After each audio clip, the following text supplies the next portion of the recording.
I can see that 2014 we have more participants at the ICD.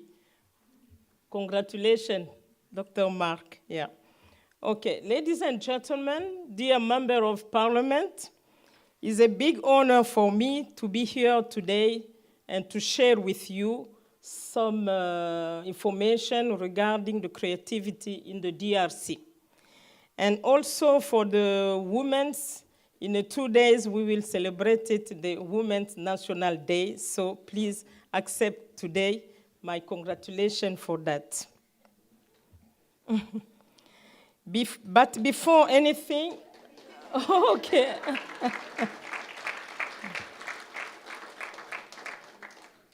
Okay, as I said, we would like to thank Dr. Mark Donfried, the president of the Cultural Diplomacy Institute, who wanted us to be part of this reflection today.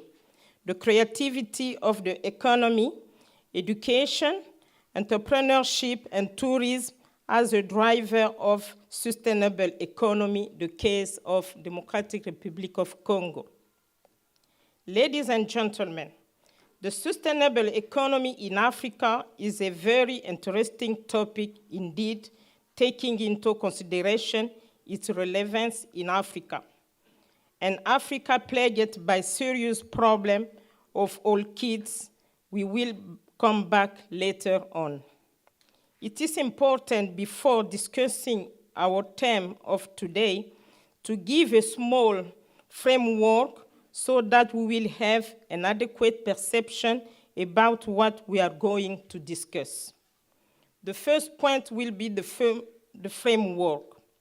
The sustainable economy is one that assumes a development that meets the current needs without compromising the ability of future generations to meet their own needs. So, the sustainable economy is not a balanced condition, but rather a process of change in which the exploitation of resources, the choice of investments, the orientation of technical development, and the institutional changes are determined based on both the current and the future needs. The second point will be the creativity of the economy as a driver of sustainable economy. The creative economy, which includes audiovisual products, design, new media, performing arts, publishing, and visual arts, is one of the booming sectors of the world economy, both in terms of income generation, job creation, and exports. In the Democratic Republic of Congo, the economy is going very well, even if it's still a few difficulties related to some non-economical factors. We continue to see the proliferation of small and medium enterprise in the art of visual entertainment, with thousands of musical groups and popular drama groups through the country. Gradually, it has been notified that the appearance of the film industry in Congo long dormant, with particular documentary and other films. The television channels and radio stations are pumping up everywhere across the country with several creeds. Some are regarding religions, some are political, others cultural, or gathering all this. We are also witnessing the explosion of the publishing industry, in particular with a multitude of headlines appearing in the DR Congo. This area is in a period of building so far, at still mostly concentrated at the newspaper publishing, while it may extend to the printing media and all this sector. Here, I'd like to let you know that we have a very nice experience of free expression, because everyone can have his newspaper, daily newspaper, publishing what he wants to do, publishing regarding the political side, publishing regarding the business. So I think on this matter, the Congo have improved itself.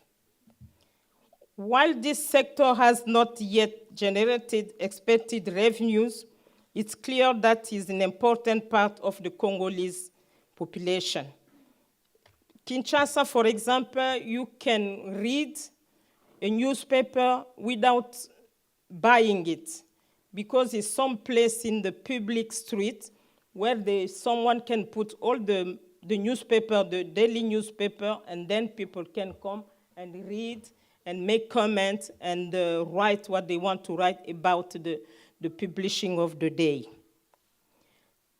The third one will be education as a driver of sustainable economy. Education is the basis of development of human society.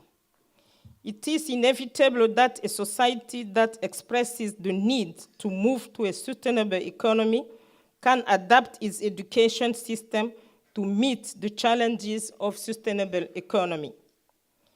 The DR Congo is doing all one can to observe this rule somehow by incorporating into the academic curriculum. The lessons and options that highlight the need to preserve biodiversity ecosystem. At the university level, the teaching and options have been integrated in almost all faculties, as evidenced by the example of the University of Kinshasa. Kinshasa is the capital of the DRC.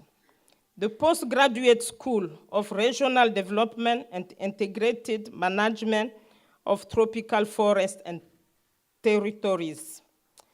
I'd like to let you know that in Congo, as the middle of Africa, we have a lot of schools with, in French we say, école d'intégration régionale.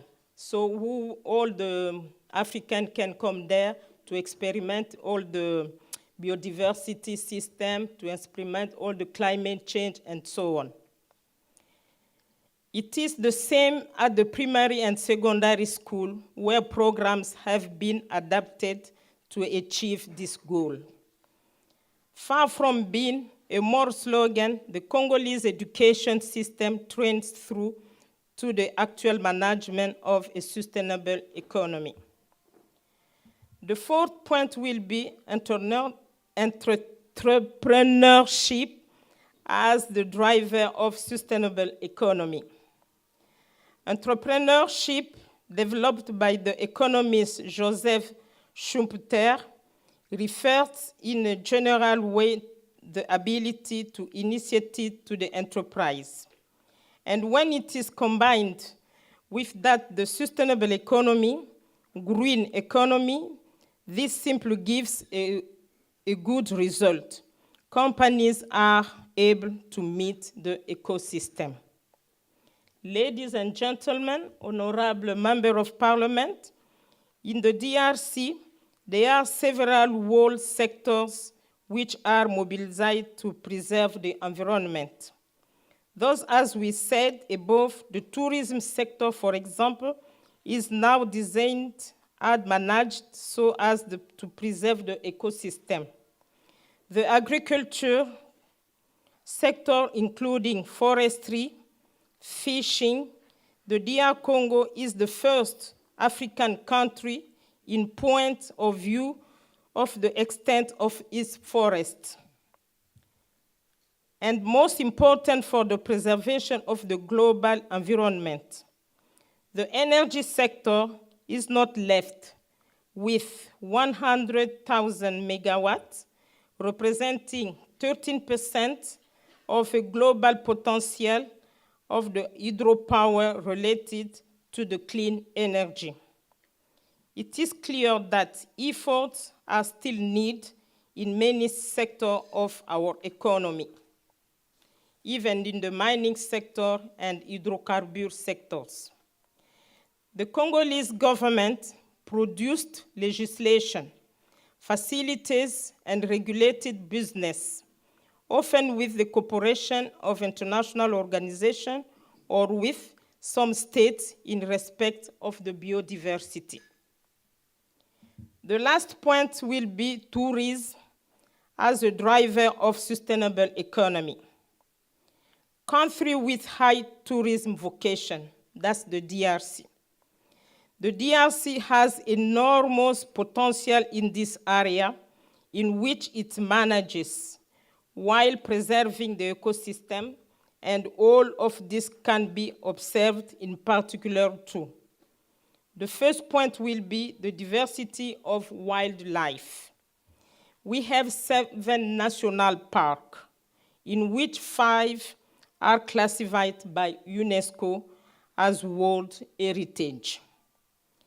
We have 57 reserves, and hunting are hosting large and small African animals and are species such as the okapi, bonobo, you will have the screen with you, and the white rhinoceros. To see the okapi, the only way you can see it is only in Congo. So I beg your pardon, try to make your trip to Congo and to see in life okapi. We have also 3 botanical gardens and 3 biosphere reserves. Another point is the multiplicity of cultural and historical sites scattered in all provinces. The original of these natural sites, the specify of natural assets characterized by the abundance, beauty, Congo river falls with countless more attractive. Every year, the Congo have at least more than 1,000 European people and Asian people going only to visit Congo River and to see the falls, because it's so beautiful that there's no way to bring it here for you. The opportunities to access several areas and tourist markets from inside as outside the country. The opportunity to develop several forms of tourism and produce large-scale service to develop a paradise that has not yet revealed all its emergence.